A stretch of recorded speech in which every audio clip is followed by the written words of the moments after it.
I've gotten to the point where I realized that over a long period of time, I pretty much accepted the stress in my life, and I've lived a high stress social pattern. I live in a city that's extremely stressful. And I noticed that when I went to other countries like Brazil, I noticed how relaxed I was. I was so relaxed that I was uncomfortable with being that relaxed. Come back over here, and you got this high pressure society, and you're running and moving all the time. You're dealing with problems all the time. I'm fighting all the time. I'm at the point where my concept, my idea, is that people like me don't die a natural death. We die of battle fatigue from fighting external and internal battles all the time. So my health issues are my internal battles that I'm constantly struggling with. The outside, external stimuli that I have to deal with, the stress of living in a town like this, the stress, the political, the social, the economic, trying to keep up, trying to pay bills, trying to stay alive, trying to keep a roof over my head, trying to keep from being homeless, and all that kind of stuff. These are stresses. Then dealing with different types of people. And I had to cut a lot of people out of my life who cause me stress, because conceptually we're totally different from one another. And so when you have these combative conversations, combative relationships and stuff like that, that right there adds to the stress. So I had to learn, years ago, I was very good at yoga and meditation and breathing exercises, which taught me how to relax, which taught me how to navigate my way through life and through all the streams of confusion and stress, and just not take it in. I was a stoic for a long time. Now, at this age, I have lost a lot of that discipline, and I have become reactionary. So now I react to external stimuli instead of managing, okay, myself during all of the external confusion and stresses that I have to live through, you see. So all of that must have affected my heart, because it has affected my attitude, it has affected my blood pressure, and it has caused me to have heart problems. Spending all this time in struggle all my life has only sent me to the table that I just got off of. I noticed the difference.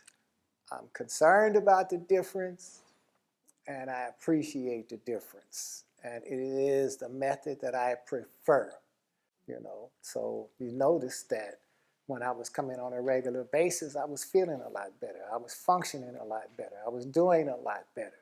Then when I slowed up and stopped, it all showed up when I got on the table the first time in my return.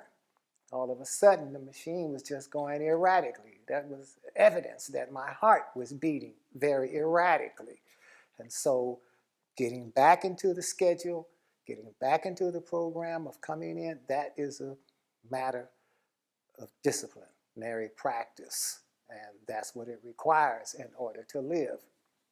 So I'm just chiming in and following up with what Kumasi offered to share with you guys. And I want to talk a little bit about what the modalities are. But I'd like to give you a little background on this and make a small but humble correction. What we do here at Dharma Health Institute is really educate people about their health and give them the skills, the resources, and the tools to manage their own well-being. As Sir was talking about discipline, that applies to every layer of your life. You are what you do. So even if it's about showing up for your appointments or following up with whatever protocols you need to do to maintain your health, that is part of it. That is the lowest bar to getting healthy and well. A disclaimer I'd like to offer too is though Kumasi is a participant in our work here, he's also a very dear mentor and friend of mine for well over maybe 40 years, I'd say, that I've known this man, 50 going on 50 years.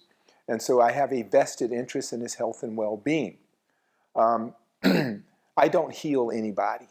I offer opportunities, remedy, and cure, and we're doing constant research. Though the end result may be a healing, I believe it is the person themselves that allows themselves to be well.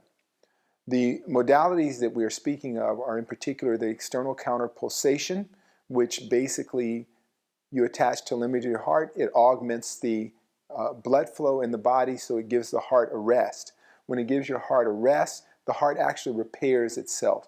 It's a healing cycle. You hear about athletes all the time taking steroids, anabolic steroids. Why do they do that? It doesn't make them stronger, faster. What it does, it allows them to rest so that they can work out harder than they normally would. So we're doing something in a holistic way to introduce an anabolic cycle to the body.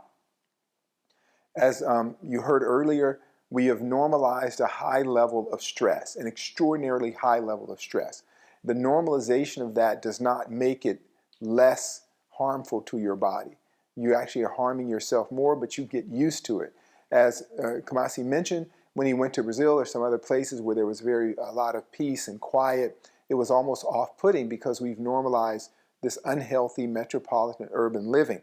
So we find ourselves ravaged by high blood pressure, hypertension, tachycardia, irregular heart rate, all sorts of things that everybody is dealing with, and they say, well, this is just the normal way to be. So what we try to do is not only remedy that affect or effect on the metabolism, but we also want to educate, and he's very versed in that, if not as much more so than I, because he's experiencing it. So we want to do the external counterpulsation along with hyperbaric chamber, which also introduces a relief to the respiratory system so that the associated aggregates of the body benefit from that. And that's what you're seeing here.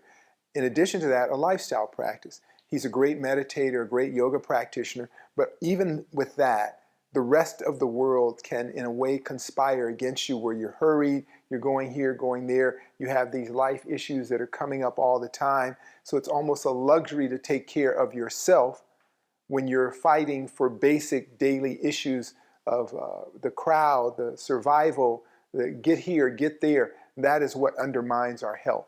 So we try to provide an hour or two of self-care, self-nurturing, right? Self-ownership. And that's where you begin the process of self-healing, self-remedy, and self-cure. And that's what we really push here. So the way it works is when you're in a hyperbaric chamber, you're taking in greater than atmospheric pressure, which requires less effort on the respiratory system, getting the same or more benefit from that. It repairs itself. It's like taking an 8-hour nap in a sense. So too with external counterpulsation. We watch his heart rate. We slowly manipulate that heart rate to a healthy nominal so that the heart is not working as hard. It does all the lifting of the blood for you so the heart doesn't have to work. And then it starts to repair, and you can see the results. As I said, this man here is a dear friend and mentor. He has a few years on me. He looks my age or younger, and that's due to the fact that he is aware of how to take care of himself. So keep up with us here at Dharma Health Institute. Follow us on Dharma Media.